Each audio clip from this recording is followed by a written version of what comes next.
हुजूर गौसे पाक रदी अल्लाह अन्हु की 11वीं करने वालों, गौसे पाक को ऐसे दुनिया ने नहीं माना है। उन्होंने नबी की सुन्नतों पर अमल किया, अल्लाह के फरमान पर अमल किया और इस तरह अमल किया कि दुनिया उनको मानने के लिए मजबूर हो गई। आज हमको तो आपने बुलाया तो हम सवारी के जरिए आए। गौसे पाक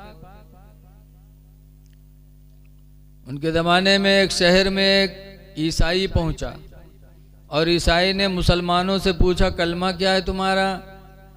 तो मुसलमानों ने कलमा पढ़ा, ला इलाहा पढ़ लो, ला इलाहा इल्लल्लाह मुहम्मदुर रसूलुल्लाह है, रसूल अल्लाह नहीं है। अफसोस है कि बहुत से लोगों को कलमा भी सही याद नहीं। ला इलाहा इल्लल्लाह मुहम्मदुर रसूलुल्लाह सल्लल्लाहु अलैहि वसल्लम, ये कलमा मुसलमानों ने सुनाया। तो ईसाई ने कहा मोहम्मद का कलमा क्यों पढ़ते हो सल्लल्लाहु अलैहि वसल्लम, ईसा का कलमा पढ़ो। कहा क्यों? कहा ईसा का मर्तबा तुम्हारे नबी से बड़ा है। कहा कैसे माने?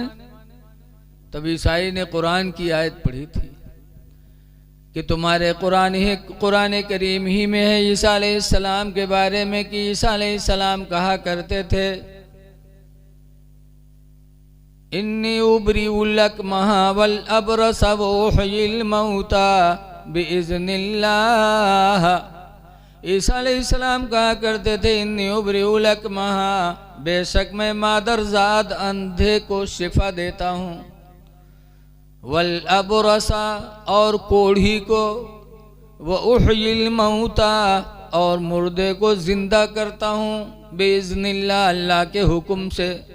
तो उसने कहा ईसा पैगंबर तो अंधों को आंख देते थे, कोढ़ियों को शिफा देते थे, मुर्दों को जिंदा करते थे, क्या आपके नबी ने भी किया?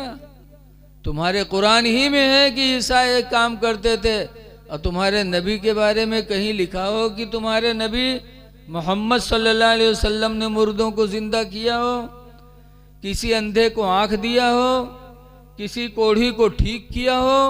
कुरान में है कहीं? अब मुसलमान चुप। कहा हाँ यार ये तो नहीं है कुरान में कि हमारे नबी ने भी अंधे को आंख दिया, कोढ़ी को शिफा दिया, मुर्दे को जिंदा किया। कुरान में तो मेरे नबी के बारे में नहीं है और ईसा के बारे में है कुरान में।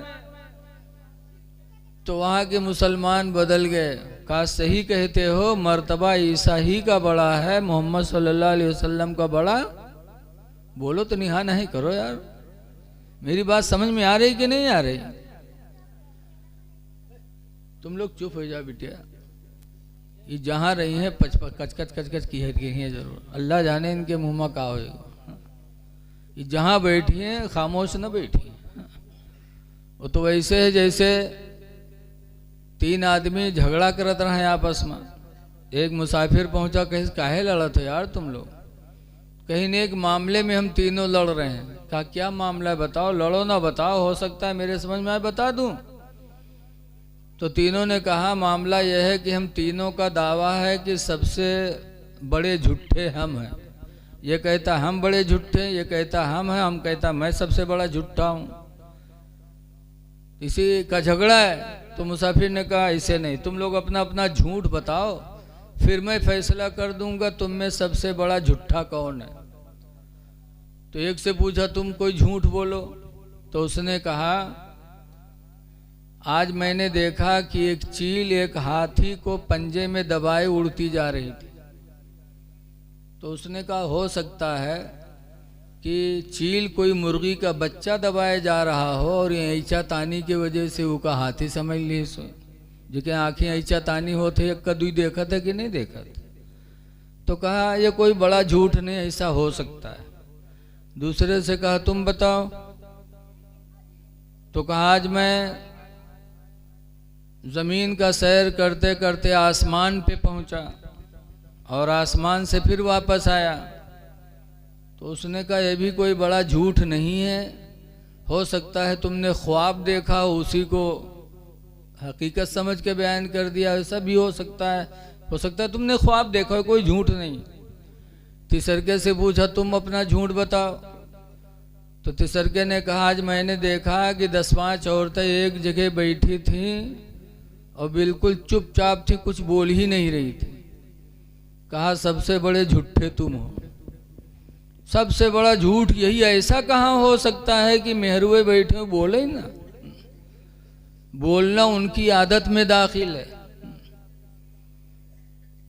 इतनी बुलक्कड़ होती हैं कि अगर कोई ऐलान करावे खोए तो मैक न लगाओ गांव में, बल्कि एक मेहरवस कह दो कि एक बात है हम तुम्हें का बताए थे, देखो कोई बतायो ना। आधे घंटा में पूरा गांव गंधाई जी, फसार फसार इनसे उनसे उनसे इनसे। ऐलान के कोई जरूरत नहीं है, कोई बात इनसे कह दो कि देखो का कोई कहो ना। आधे घंटा में देखो पूरा गांव फैल जी मामला। अल्लाह वास्ते आए हो कुछ बात सुनने के लिए तो चुपचाप बैठो ताकि तुम भी सुनो। हो सकता है अल्लाह तुम्हारे दिलों के दुनिया को अल्लाह बदल दे। तो वहाँ के लोगों ने कहा बात सही कहते हो, ईसा अलैहिस्सलाम का मर्तबा बड़ा है। वहाँ के मुसलमानों ने कलमा छोड़ दिया और पढ़ने लगे ला इलाहा इल्लल्लाह ईसा रूहुल्लाह। गौसे आदम को पता चला तो गौसे आदम हम लोगों जैसे थोड़ी थे कि कोई मिलाद करे, नजराना दी, भलाई दावत करी तब जेबे तब बताए देवे ना। गौसे आदम के दिल में खुदा का डर था। गौसे आदम ने जब सुना तो फौरन बगदाद से पैदल का सफ़र किया। पैदल चलते चलते उस बस्ती में पहुँचे। पहुँचने के बाद मुसलमानों से कहा तुम लोगों का कलमा क्या है? तो उन लोगों ने कहा ला इलाहा इल्लल्लाह ईसा रूहुल्लाह। कहा ऐसा क्यों? कहा हम ईसा ही का कलमा पढ़ेंगे क्योंकि कुरान में है कि ईसा मुर्दों को जिंदा करते थे, अंधों को आंख देते थे, कोढ़ियों को ठीक करते थे। कुरान में कहीं नहीं लिखा है कि हमारे पैगंबर मोहम्मद सल्लल्लाहु अलैहि वसल्लम भी मुर्दों को जिंदा किए। कहीं लिखा है? तो हम कलमा ईसा ही का पढ़ेंगे, इनका नहीं पढ़ेंगे। गौसे आदम को जला लाया। कहा किसने कहा? कहा फला ईसाई ने आके बताया है। बुलवाया गया ईसाई को, वो ईसाई भी आया। गौसे आदम ने उससे पूछा तो कहा हाँ मर्तबा ईसा का बड़ा है, उन्होंने मुर्दों को जिंदा किया है, कुरान कहता है। तुम्हारे नबी ने भी किया। तब गौसे आदम की शान देखो, फरमाते हैं तुम मेरे नबी की बात करते हो? मेरे नबी ने जिंदा किया कि नहीं किया? मैं उनका एक छोटा उम्मती हूँ, मैं सहाबी भी नहीं हूँ, मैं उनका एक छोटा उम्मती हूँ। तुम नबी की बात करते हो मेरे? मुझे कहो, जिस मुर्दे को कहो मैं उसको जिंदा कर दूंगा। कह दो सुभान अल्लाह यार। वो वाकई में हद हो गए। का कसमें खाए का हो कहा तुम लोग यार। नबी की बात न करो, मैं अपने नबी का अदना उम्मती हूँ, मुझे ले चलो, जिस मुर्दे को कहो मैं जिंदा करूंगा। कहा अच्छा आप जिंदा करोगी? कहाँ? हाँ। कहा चलो कब्रस्तान लेके गए। अच्छा ये बताओ कलवापुर के कब्रस्तान में हमका ले जाओ, हमसे पूछो की कबर हो, की कबर हो, हम बताए पे। हमरे खन्नापुर हम तुम चले जाओ तो तुम ना बताए पे। लेकिन अपने गांव में कुछ लोगों को पता रहता है कि ये फलां की कबर है, फलां की कबर। गौसे आदम काफ़ी लंबे शहर में गए थे। जब कब्रस्तान गौसे पाक को लेके गए तो जो ऊंची कब्रें थी दिखाई पड़ रही थी, उनकी तरफ लेके चले तो गौसे आदम कहते कहाँ जा रहे हो? यहाँ भी तो कब्र है। जो बराबर जमीन थी, लोगों ने कहा यहाँ कहाँ कब्र है? कहा यहाँ भी कब्र है, और कहो तो नाम भी बता दूं किसकी कब्र है। अच्छा। गौसे आदम कहते हैं गवैये की कब्र है। अच्छा जिंदा करो। गौसे आदम ने भी फरमाया कुम बिइज़्निल्लाह, जैसे फरमाया अल्लाह के हुक्म से खड़ा हो जा। रवायत गवाह है कि कब्र फटी और वो गवैया कब्र से बाहर निकला और निकल के कहता है अब्दुल कादिर जिलानी क्या कयामत आ गई? कहा नहीं। कहा तो क्या कयामत आने वाली है? कहा ना अभी आई है ना अभी आने वाली है। कहा फिर मुझे क्यों उठाया गया? मैंने तो सुना था कि कयामत ही के दिन मुर्दे कब्र से उठाए जाएंगे, फिर मुझे क्यों उठाया गया? तब गौसे पाक ने फरमाया था अपने नबी की अजमत को दिखाने के लिए, अपने नबी की अजमत को दिखाने के लिए फिर वो सलाम किया, कब्र के अंदर गया, कब्र मिल गई। वो ईसाई जो लोगों का ईमान लूटने आया था, गौसे आदम की बरकत से उसे ईमान की दौलत नसीब हो गई। उसने कहा, गौसे पाक अब्दुल कादिर, जब तुम्हारा मर्तबा इतना ऊंचा है तो जिसकी उम्मती हो उसका मर्तबा कितना बुलंद होगा। तो ये गौसे आदम थे अल्हम्दुलिल्लाह। आजकल नहीं कि ईमान लाने के बाद भी कहते हैं कि ना नबी कुछ नहीं कर सकते। गौसे पाक का ईमान क्या था कि तुम मेरे नबी की बात करते हो, हम तो उनके उम्मती हैं, हमको कहो, जिस मुर्दे को कहो मैं जिंदा कर दूं। आज ईमान लाने के बाद लोग भाग जाते हैं, कहते हैं नबी कुछ नहीं कर सकते मादअल्लाह। वो तो वही अबू कुफार का भी अकीदा था कि जो नबी होगा हम जैसा नहीं होगा। अबू जहल एक मर्तबा मुट्ठी में बंद करके कंकरियां लेके गया था। कहा था मोहम्मद आप नबी हैं? कहा हाँ। कहा जो नबी होगा उसे गैब की खबर रखता होगा, वो बंद चीज़ों को भी वो जान लेता होगा, नबी होगा। अगर तुम नबी हो तो बताओ मेरी बंद मुट्ठी में क्या है? तो सरकार ने क्या फरमाया था? फरमाया था मैं बता दूं कि तेरी मुट्ठी में क्या है, या जो तेरे मुट्ठी में है वो खुद बता दे कि मैं क्या हूं। कहा ऐसा भी हो सकता है? कहा ऐसा भी हो सकता है। अल्लाह के रसूल ने जो हुक्म दिया तो अबू जहल की बंद मुट्ठी में कंकरियों की से आवाज आई, ला इलाहा इल्लल्लाह मुहम्मदुर रसूलुल्लाह सल्लल्लाहु अलैहि वसल्लम। जब कंकरियों ने कलमा पढ़ के सुनाया, नबी की रिसालत की गवाही दी, तो अबू जहल ने उठा के कंकरियों को फेंका और कहा हद हो गई, मोहम्मद का जादू इन पर भी चल गया। मातल्लाह, नसीब में ईमान नहीं था। ईमान होता तो फौरन ईमान ले आता, कलमा पढ़ लेता। ऐ लोगों, याद रखो, बगैर ईमान के अल्लाह हमारी कोई भी इबादत कबूल नहीं करेगा। ईमान नाम है नबी करीम सल्लल्लाहु अलैहि वसल्लम से सच्ची मोहब्बत का। एक बात और सुन लो, इस्लाम की सबसे पहली लड़ाई का नाम क्या है? जंगे बद्र। क्या नाम है? अब्बास सरकार के चचा, वो भी कुफ्र में थे, तो बद्र में हुजूर से लड़ने आए थे। और जब लड़ने घर से निकले थे तो अपनी बीवी को एक थैली में दिरहम और दीनार भर के दिया था, सोना चांदी। कहा बीवी मैं जंग में जा रहा हूँ, पता नहीं मरूं कि जीऊं। अगर जी गया तो कोई बात नहीं, अगर मर गया तो इस दौलत से तुम अपनी ज़िंदगी गुजारना। अब आए जंगे बद्र में, अल्लाह ने कामयाबी दे दी मेरे पैगंबर को। तो अब्बास पकड़े गए, बहुत से लोग पकड़े गए और कैदी बनाकर मदीना लाए गए। तो सरकार ने फरमाया चचा अब्बास फिदिया दे दो, छुटकारा ले लो। कहा बेटा मेरे पास तो कुछ है भी नहीं भतीजे, जानते हो मैं गरीब आदमी हूँ, कंगाल हूँ, मेरे पास कुछ नहीं है। कहा तो पास में कुछ नहीं, घर से मंगा के दे दो। कहा बेटा ये भी जानते हो मैं गरीब आदमी, मेरे घर में भी कुछ नहीं है।